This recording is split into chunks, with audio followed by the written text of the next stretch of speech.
Hi, this video is to talk about reusing a rubric.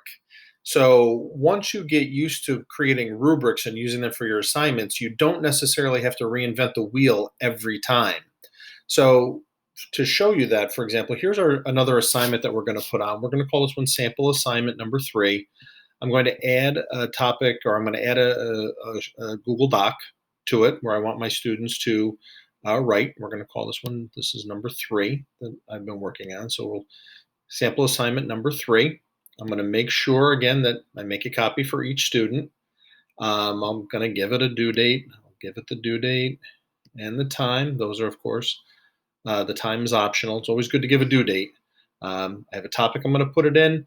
And this time, when I go down to create my rubric to use the rubric instead of creating it, I'm going to hit the tab to reuse the rubric.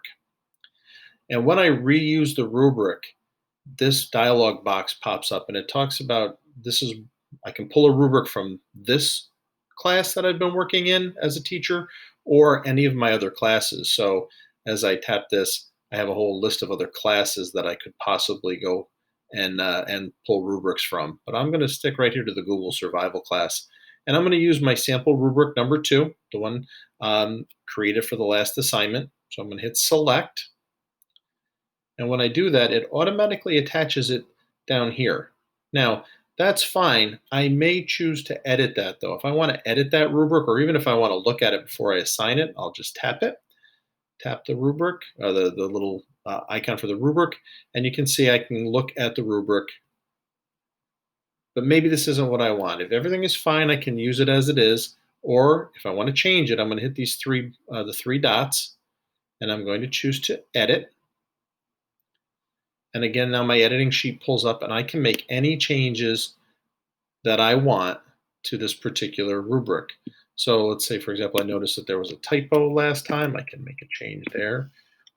And certainly do things like that. Or I can change, for example, point values if I wanted to go there, or if I just wanted to move one of these topics around in the rubric. I could do that by tapping the three dots and say I want to move this criterion up.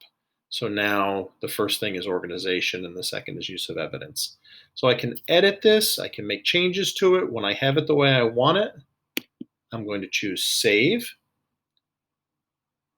And now all I need to do is hit the assign button.